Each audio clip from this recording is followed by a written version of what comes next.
नमस्कार दोस्तों। आज आपके सामने the Buddha's wife the path of awakening together, Janet Surrey और सैमुअल शर्म द्वारा पुस्तक लिखित के नए अध्याय के साथ उपस्थित हूँ। दोस्तों, यह अध्याय को बड़े ध्यान से सुनते हैं। यशोधरा की कहानी, अध्याय 16। राहुल अब 5 साल का एक दुबला पतला और फुर्तीला बच्चा था। उसके बाल रेशमी काले थे और रोशनी में लाल भूरे रंग की चमक थी। उसकी आंखें गहरी थी और हंसी जादुई थी। कभी कभी वह अपने विचारों और भावनाओं में खो जाता था, सपने में खोया हुआ।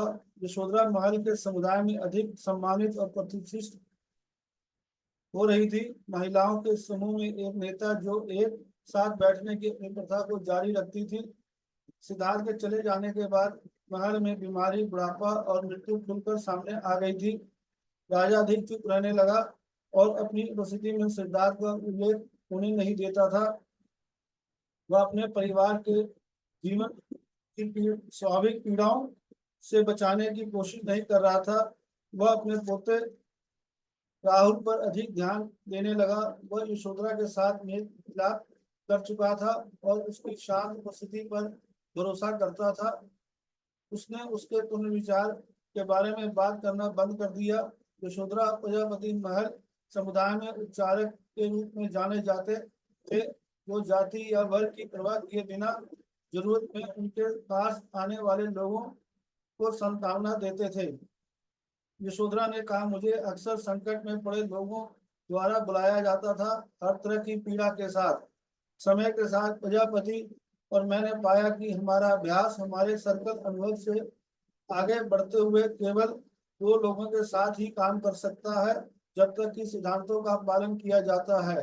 जमीन पर बैठना, आंखों से आंखें मिलाना, प्राचीन छायादार पेड़ों के उपवन में व्यक्ति के समान स्तर पर धरती को छूना, जानवरों और पक्षियों और पौधों और खनिजों की दुनिया के लिए खुला होना और एक दूसरे के साथ मौजूद होना और एक दूसरे के प्रति सजग होना। हमने अपनी उपस्थिति की पेशकश की, गहराई से सुनना और उस व्यक्ति के साथ एक सचेत तरीके से रहना जो संचार और सही संबंध की रचनात्मक ऊर्जाओं को उठने देता था। हमने एक साथ प्रकृति में पूछताछ की कि हम किस तरह से दुख में पड़ सकते हैं और यह कैसे उत्पन्न होता है, इसे करुणा और जागरूकता में कैसे रखा जा सकता है और हम एक साथ कैसे रास्ता खोज सकते हैं।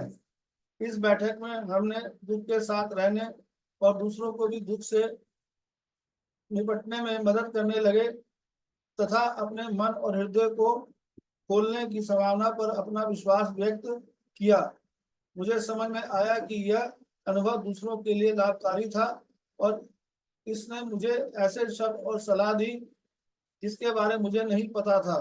अक्सर जितना मैंने सोचा था और उससे कहीं ज्यादा बार पीड़ित और मैं एक साथ उस पल को गहराई से छूते थे और फिर कुछ नया नया हमारे भीतर, हमारे आसपास और हमारे बीच घटित होता था और प्रतीत होता था। मुझे एहसास हुआ कि जो कुछ हुआ वह प्रत्येक व्यक्ति के अनुभव के अंत समझ से विकसित हुआ। प्रजापति और मैंने इसे अपना अभ्यास के साथ बैठना कहा।